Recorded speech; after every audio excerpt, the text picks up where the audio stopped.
Welcome to Tom Reads Books, the podcast where, whatever you're doing, I take you on an adventure through some of literature's most loved treasures.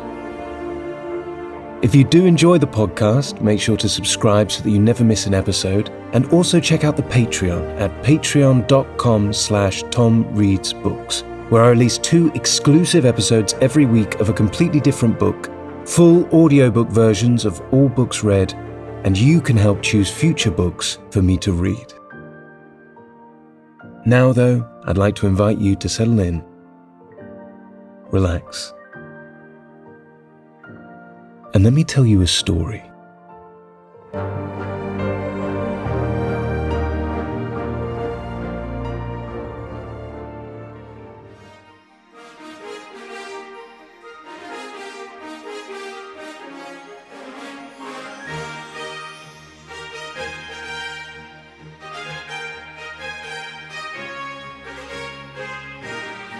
Alice's Adventures in Wonderland. Written by Lewis Carroll.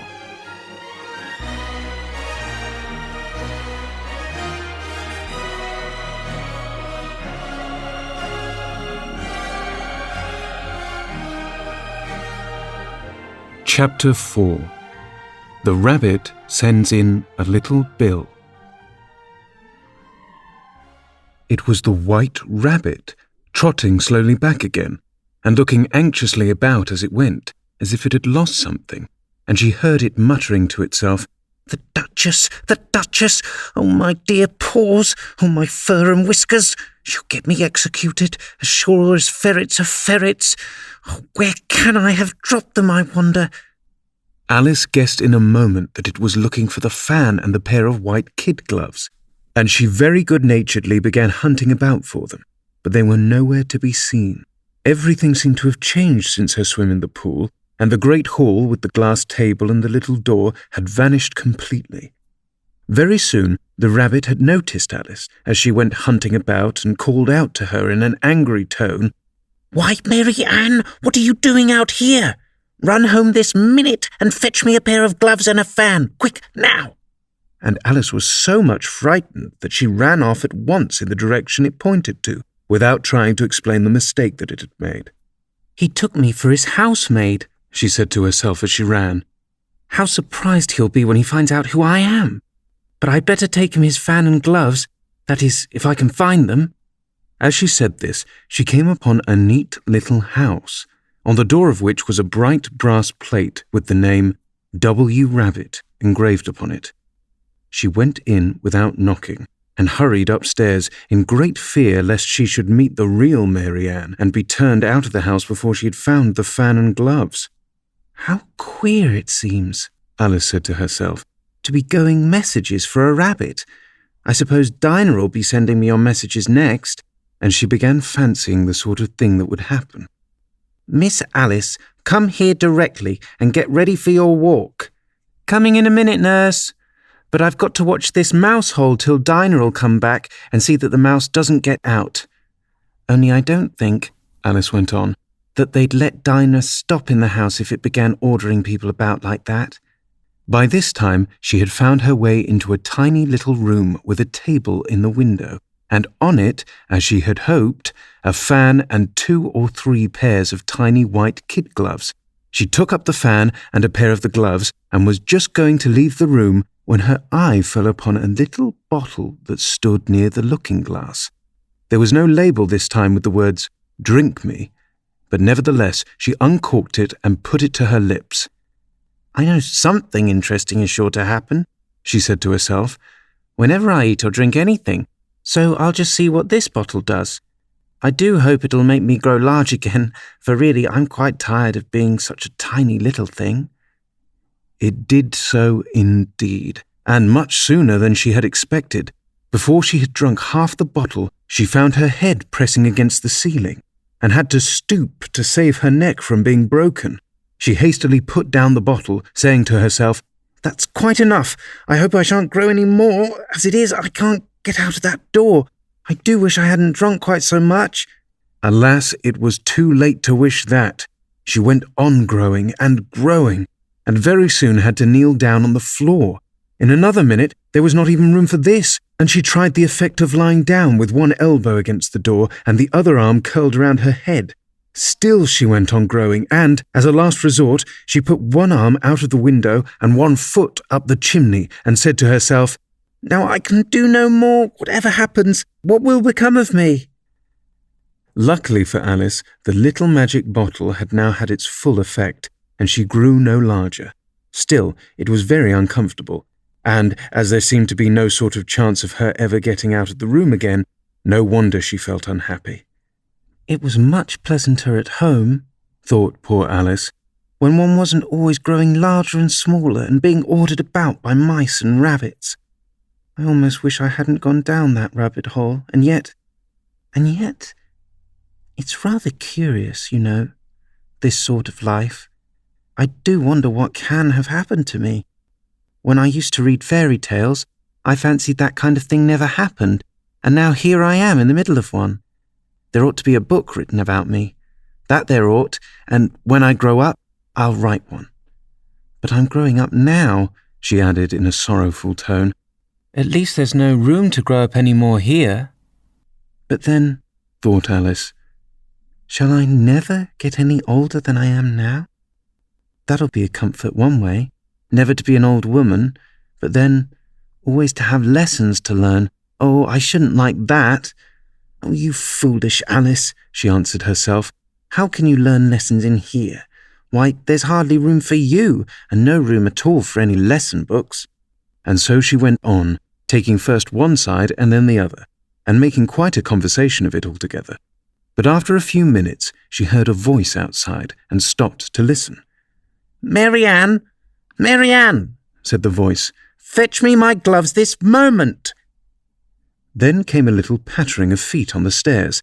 Alice knew it was the rabbit coming to look for her, and she trembled till she shook the house, quite forgetting that she was now about 1,000 times as large as the rabbit and had no reason to be afraid of it. Presently the rabbit came up to the door and tried to open it, but as the door opened inwards and Alice's elbow was pressed hard against it, that attempt proved a failure. Alice heard it say to itself, "Then I'll go round and get in at the window." "That you won't," thought Alice, and after waiting till she fancied she heard the rabbit just under the window, she suddenly spread out her hand and made a snatch in the air. She did not get hold of anything, but she heard a little shriek and a fall and a crash of broken glass, from which she concluded that it was just possible it had fallen into a cucumber frame or something of the sort. Next came an angry voice, the rabbit's. "Pat! Pat! Where are you?" And then a voice she had never heard before. "Sure, then I'm here, digging for apples, Your Honour." "Digging for apples, indeed," said the rabbit angrily. "Here, come and help me out of this." Sounds of more broken glass. "Now tell me, Pat, what's that in the window?" "Sure, it's an arm, Your Honour." He pronounced it arm. "An arm, you goose! Whoever saw one that size? Why, it fills the whole window." "Sure, it does, Your Honour, but it's an arm for all that." "Well, it's got no business there, at any rate. Go and take it away." There was a long silence after this, and Alice could only hear whispers now and then, such as, "Sure, I don't like it, Your Honour, at all, at all." "Do as I tell you, you coward." And at last she spread out her hand again and made another snatch in the air. This time there were 2 little shrieks and more sounds of broken glass. "What a number of cucumber frames there must be," thought Alice. "I wonder what they'll do next. As for pulling me out of the window, I only wish they could. I'm sure I don't want to stay in here any longer." She waited for some time without hearing anything more. At last came a rumbling of little cartwheels, and the sound of a good many voices all talking together. She made out the words, "Where's the other ladder? Why, I hadn't to bring but one. Bill's got the other. Bill, fetch it here, lad. Here, put them up in this corner. No, tie 'em together first. They don't reach half high enough yet. Oh, they'll do well enough. Don't be particular. Here, Bill, catch hold of this rope. Will the rope bear? Mind that loose slate. Oh, it's coming down heads below." A loud crash. "Now who did that?" "It was Bill, I fancy." "Who's to go down the chimney?" "Nay, I shan't. You do it." "That I won't." "Then Bill's got to go down." "Here, Bill!" "The master says you've got to go down the chimney." "Oh, so Bill's got to come down the chimney, has he?"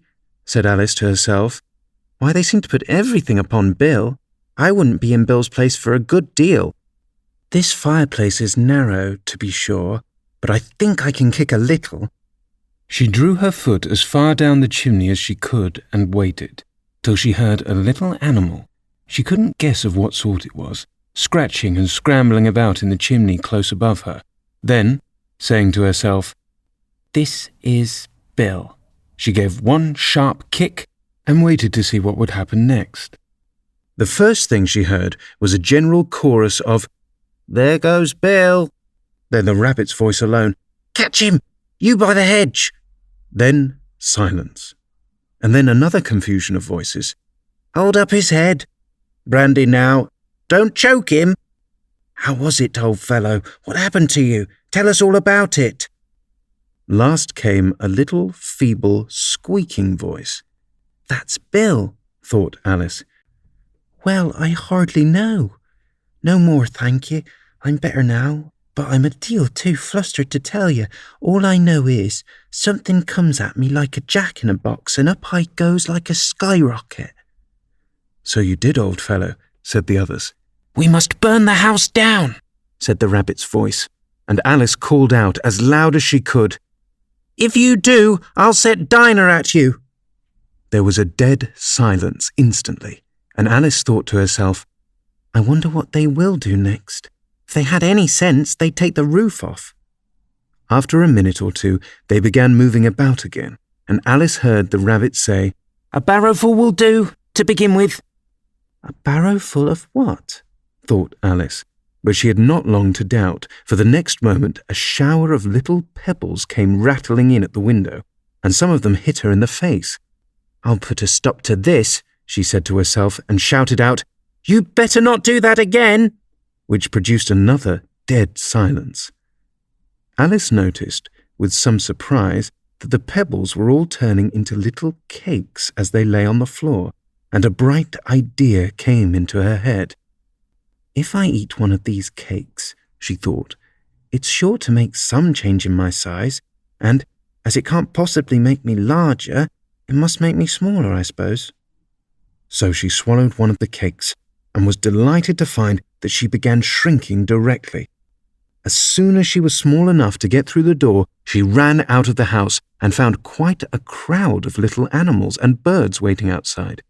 The poor little lizard, Bill, was in the middle, being held up by 2 guinea pigs who were giving it something out of a bottle. They all made a rush at Alice the moment she appeared, but she ran off as hard as she could, and soon found herself safe in a thick wood. "The first thing I've got to do," said Alice to herself as she wandered about the wood, "is to grow to my right size again, and the second thing is to find my way into that lovely garden. I think that will be the best plan." It sounded an excellent plan, no doubt, and very neatly and simply arranged. The only difficulty was that she had not the smallest idea how to set about it, and, while she was peering about anxiously among the trees, a little sharp bark just over her head made her look up in a great hurry. An enormous puppy was looking down at her with large round eyes, and feebly stretching out one paw, trying to touch her. "Poor little thing," said Alice in a coaxing tone, and she tried hard to whistle to it, but she was terribly frightened all the same at the thought that it might be hungry, in which case it would be very likely to eat her up in spite of all her coaxing. Hardly knowing what she did, she picked up a little bit of stick and held it out to the puppy, whereupon the puppy jumped into the air off all its feet at once, with a yelp of delight, and rushed at the stick and made believe to worry it. Then Alice dodged behind a great thistle to keep herself from being run over, and, the moment she appeared on the other side, the puppy made another rush at the stick and tumbled head over heels in its hurry to get a hold of it. Then Alice, thinking it was very likely having a game of play with a cart horse, and expecting every moment to be trampled under its feet, ran round the thistle again. Then, The puppy began a series of short charges at the stick, running a very little way forwards each time and a long way back, and barking hoarsely all the while, till, at last, it sat down a good way off, panting, with its tongue hanging out of its mouth, and its great eyes half shut. This seemed to Alice a good opportunity for making her escape. So she set off at once, and ran till she was quite tired and out of breath, until the puppy's bark sounded quite faint in the distance. And yet, what a dear little puppy it was, said Alice, as she leant against a buttercup to rest herself, and fanned herself with one of the leaves. I should have liked teaching it tricks very much, if I'd only been the right size to do it. Oh dear, I'd nearly forgotten that I've got to grow up again. Let me see, how is it to be managed? I suppose I ought to eat or drink something or other, but the great question is what? The great question certainly was what. Alice looked all around her at the flowers and the blades of grass, but she could not see anything that looked like the right thing to eat or drink under the circumstances. There was a large mushroom growing near her, about the same height as herself, and when she had looked under it, and on both sides of it, and behind it, it occurred to her that she might as well look and see what was on top of it. She stretched herself up on tiptoe and peered over the edge of the mushroom, and her eyes immediately met those of a large blue caterpillar that was sitting on the top, with its arms folded, quietly smoking a long hookah, and taking not the smallest notice of her or anything else.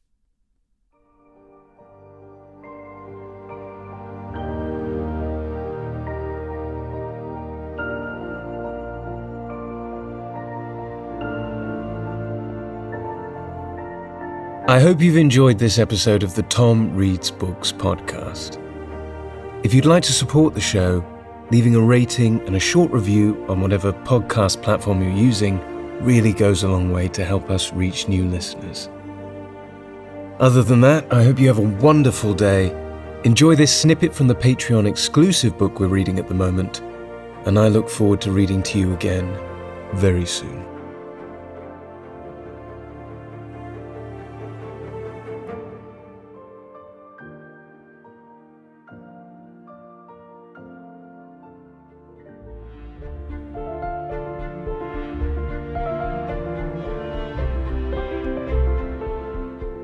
Pride and Prejudice.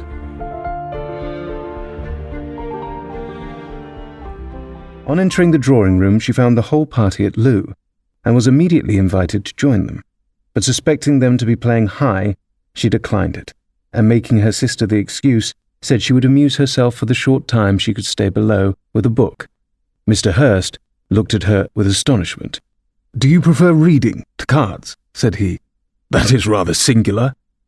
"Miss Eliza Bennet," said Miss Bingley, "despises cards. She is a great reader, and has no pleasure in anything else."